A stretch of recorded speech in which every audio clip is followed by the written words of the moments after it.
Yada samrate cha ayam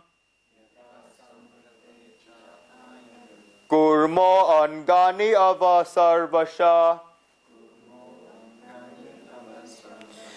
Kurmo angani avasarvasha Indriyani andriyatepyas Indriyani andriyatepyas Tasya prajna pratishtita Tasya prajna pratishtita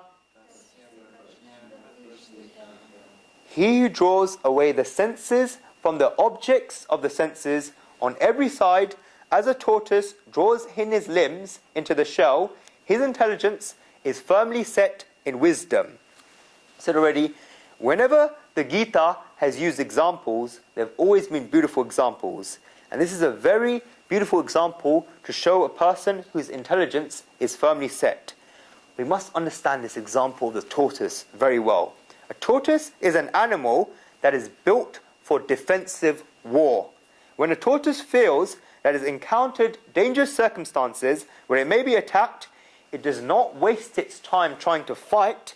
It's learnt to create a shell around itself, and it's a very big shell. It can draw its limbs into the shell. Whatever a hunter or predator wants to try and do, for example using a blade or whatever, nothing will happen. The attacker just gets tired of hitting the tortoise, leaves the tortoise, and the tortoise just watches this.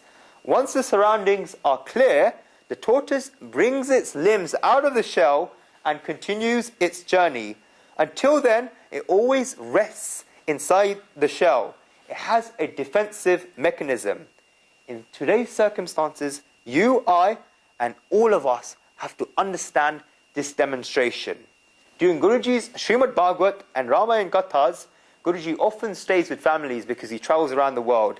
And 40 to 50% of the questions asked by those families is always this. In our families, the situation has come where this member in our family is of a bad nature and things have got really bad. We are good, but the person opposite us does not understand this. We do all these religious activities, but still this person is harassing us. Therefore, what should we do? Guruji always says that one could face them, and there's nothing wrong in standing up to someone, but in facing them, one is wasting all their strength and all their energy. And it will take time to recover the energy and the strength you have lost in fighting with that person. Your development, your spiritual development will stop by that much. Instead of that, create a mental tortoise shell around you. Those people who are close to Guruji always hear this example for Guruji. You must always create a shell around yourself. If you're at work and you have a boss who makes life difficult for you, or employee, and the atmosphere is really bad, then even if you have difficult people in society, family, remember that the whole world is never going to dance according to your tune. Difficult circumstances will always arise. What should you do during these times? How many people will you go and fight with? At home, your husband or wife may not understand you. Your children may not listen to you. You go to your office, and all your staff are useless. The typist, secretary keeps making mistakes. Your employees never come on time. The accountant doesn't calculate the figures properly. How many people will you fight with?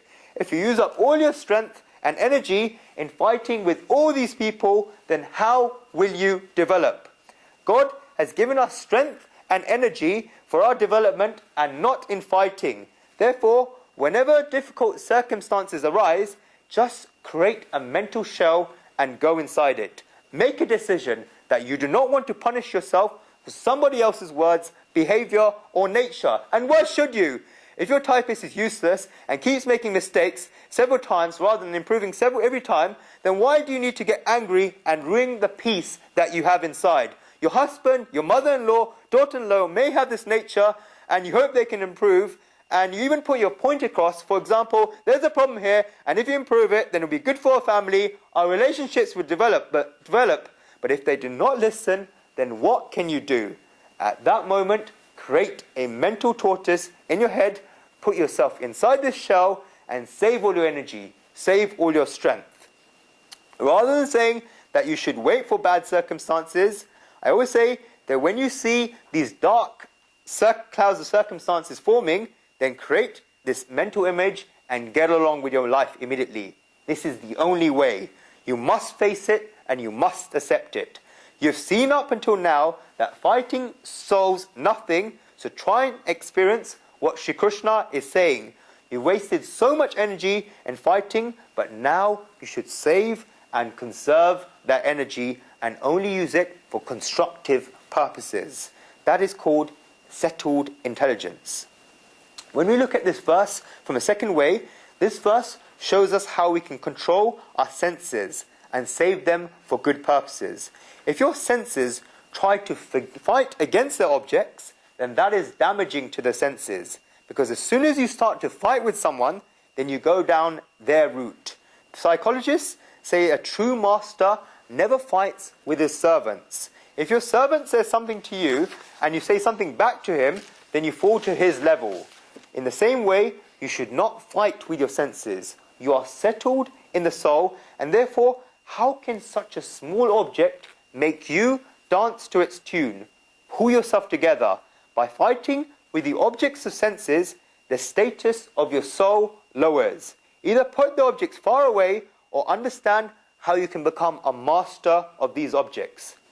Psychologists say that if you cannot get someone to do something for you, then do not expect them to do it for you.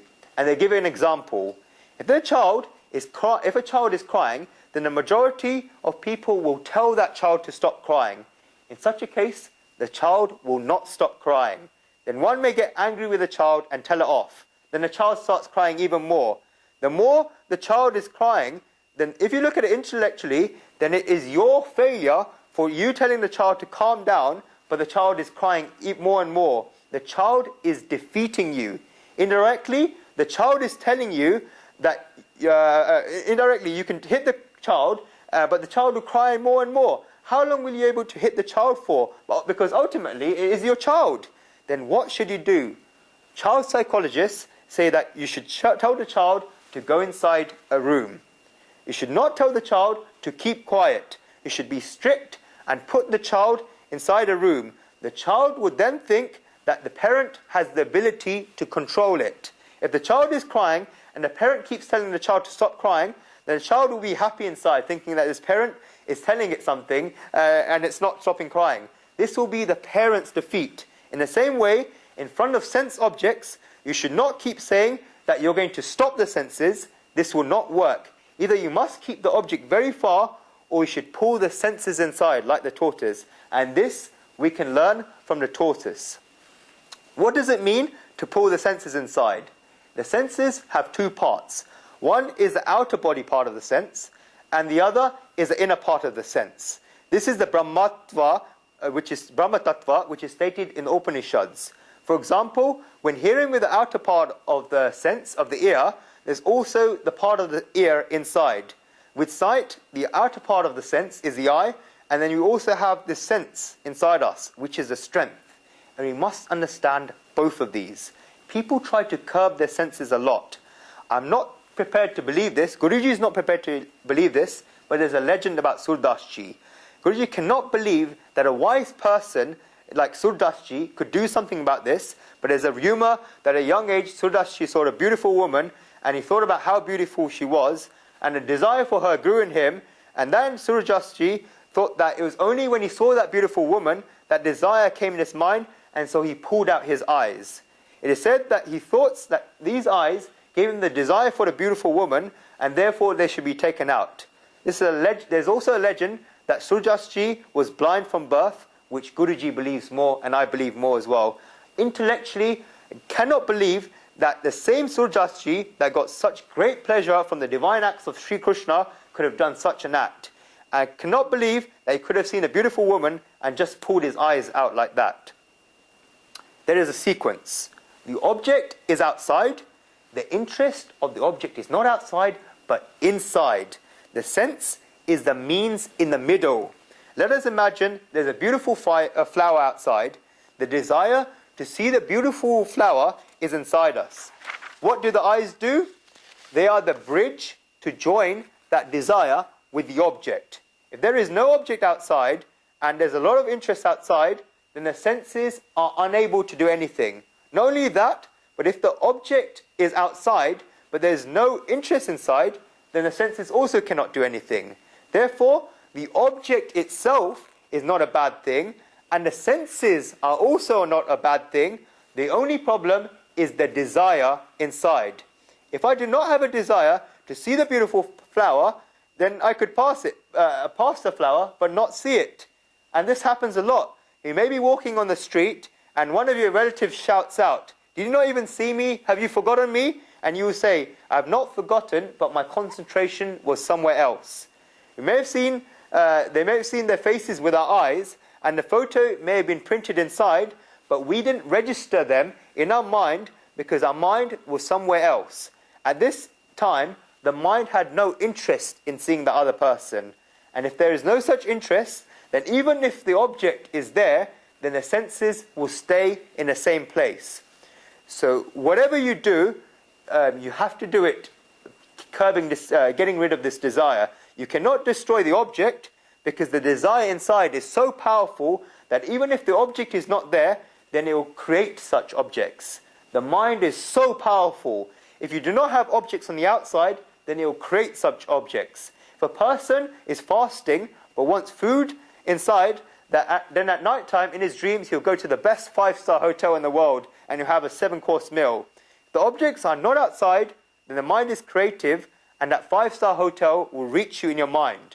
If you want to change anything, then you have to do it by changing that. Do it is because of that desire inside. How does that desire go away? We've spoken about this already. The second difficulty is that when the senses are running towards the objects, then each of the senses has a different objects. The eyes have sights, the ears have words, the skins have touch, the nose like smells, and a tongue like taste. All the objects of the senses are different. They pull you towards all these different directions, but the mind and the intellect are one. The senses make the mind and the intellect run in so many different directions that they lose their identity. They pull them this way and that. The mind and the intellect forget the identity completely. Kachalal gave a tailor a suit to fix. It was of the most expensive quality. He gave it to the tailor and told him, after 15 days, it's my friend's wedding, and I want you to wear... Kachalal is not an actual person, it's a fictitious person. Some people fortunately call their children Kachalal, and Guruji's seen this. And he wanted to wear the suit at the wedding. He gave the tailor a suit for a few days and a few days more. The tailor kept saying that he'll get it done in 2 days, but still didn't give it to him. The time of the wedding had now come, and Kachalal went to the tailor that morning. He said he wanted to wear it at the reception in the evening, and if he didn't return the suit, he'll see to him. The tailor told him not to worry because he'll give him the suit at 5 p.m. Kachalal had to reach the reception at 7 p.m. and therefore he got to the tailor's shop at 5 p.m. He thought he could wear that suit to the shop and go straight at the wedding. He wore the suit in the changing room, but it was not right at all. One leg was too long, the other one was too short, one of the arms of the shirt was too long, the other was too short, the collar was too tight, some buttons were missing. He came out of the room angry and asked the tailor what had he done. He asked, "How can you wear a suit like this and go to the reception?" The tailor told him that the suit was tailored perfectly, but he did not know how to wear it. Kachalal told him, "What are you talking about? How can I not know how to wear this suit?" The tailor said, "No, I will tell you how to wear it." He showed Kachalal how to wear it and told him to put on the shirt first. The top button would not fasten, so what he did, Tailor said, when you have the suit, then you've got to stick your neck out like that. So your neck must stick out. So Kachalal stuck out his neck and this button fastened. One of the legs on the trousers was too long, the other trousers was too short. The tailor said, when you wear a suit like that, then you cannot stand like that. You have to stand with style. For the longer leg, bend your own leg, and for the shorter leg, keep your leg straight. Have one leg bent, another leg straight, and then look in the mirror. It'll be perfect. The tailor told him to do the exact same thing with his suit sleeves. With a short sleeve, bend the arm and with a long sleeve, keep your arms straight. The coat fitted perfectly, but the poor person was standing up like that. The tailor told him to look at himself in the mirror and see how perfectly it fitted. The tailor told him that today the whole town will look at him today, and the people at the wedding won't look at the groom, they'll look at him. Kachalal agreed, and so went to the reception walking crooked. And the entire town started looking at him, and Kachalal thought this tailor is telling the truth. Everyone was staring at him.